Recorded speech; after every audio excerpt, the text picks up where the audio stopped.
Открытие симуляционного центра и этой лаборатории, конечно, очень важно для развития нашей медицины и Республики Коми в том числе. Замечательно, что у нас есть этот медицинский институт при СГУ, и мы можем готовить у нас в республике, на нашей территории полноценных докторов.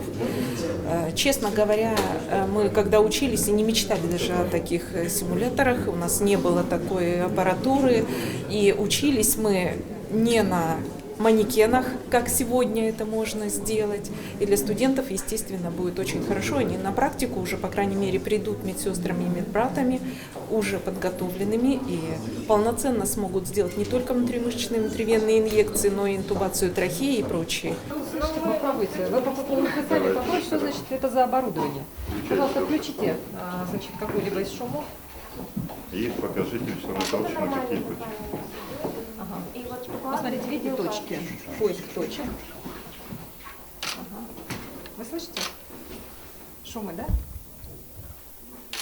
А вот, кстати, начинка, то, что касается именно программного обеспечения, это отечественное или тоже? Нет, это не отечественное, это вот как раз почему и названа лаборатория научная. Да, почему тогда нашим-то вот как раз не... Ну, эта задача как раз и ставится. Ага. В рамках вот То есть учебно-научной лаборатории. не только Сегодня мы изготовление, а закупили. именно начинки. А потом дальше мы, в общем-то, попытаемся, собственно говоря, сделать свои симуляторы и свое оборудование и программное обеспечение, которое позволит нам уже не закупать, а самим Ну, вот эта цель даже уже заняться и действительно производством. достойная и действительно инновационная.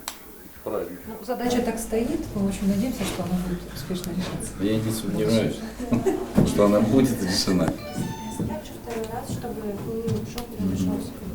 А это потом меняется, да? Да, конечно, это все меняется. Здесь у нас тренажеры для изучения паховой грыжи. Тоже будут делать разрезы. У нас есть несколько насадок, чтобы продемонстрировать студентам, как правильно делать. Здесь у нас исследование молочной железы, потому что тут тоже будут насадки, тоже изучение опухоли молочной железы. Кроме лечения, студенты будут учиться останавливаться либо при помощи ваты и винтов, либо прижигая. Вот. Вообще появилась в учебном процессе вот, медицинских институтов.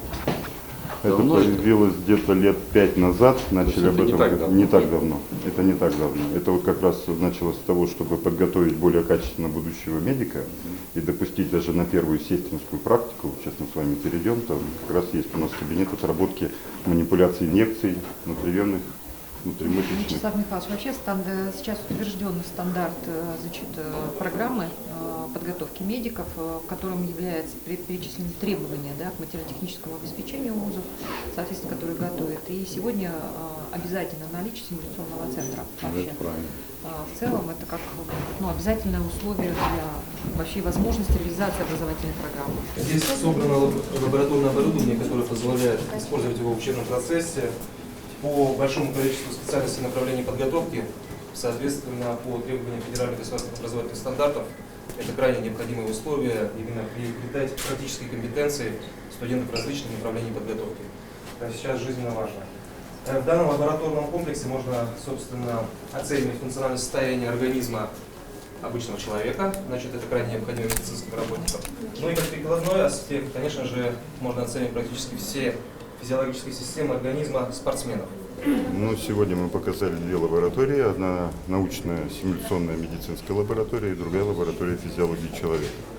Ну, то есть это физиология человека, это не новая лаборатория, просто укрупненная современным новым оборудованием. Вы уже ходили и слышали, что у нас уровень оборудования вот наравне со Сколково есть представитель. Симуляционная лаборатория это новая, это требование федерального государственного образовательного стандарта. Мы ее только наращиваем и надеемся вот совместно с Министерством здравоохранения сделать единый симуляционный центр республиканского уровня, где будут проходить подготовку как будущие медработники, так и действующие. То есть это не последнее открытие? Это не последнее, это только первый шаг, так скажем. Насколько дорогостоящее вот это оборудование, по какой программе или что-то есть, какая-то отдельная программа? Нет, вы знаете, то есть у нас грядет изменение, ну как в системе образования будущих медицинских работников. Наверняка слышали, отмена интернатуры, сертификация, будет аккредитация, то есть один из показателей, так сказать, выхода на аккредитацию будет сдача симуляционных навыков. То есть это идет по всей России. Вот. так сказать, бужируются два варианта. Либо это региональные центры будут, либо федеральные. Но мы, понятно, радеем за нашу территорию, мы не хотим ездить на федеральном уровне, мы хотим сделать региональный центр. И приглашать сюда профессуру извне. Естественно, у нас медицинская отрасль, она не авторитарная, она авторитетная, поэтому авторитеты могут сюда приезжать и на соответствующем оборудовании проверять или тестировать наших медработников.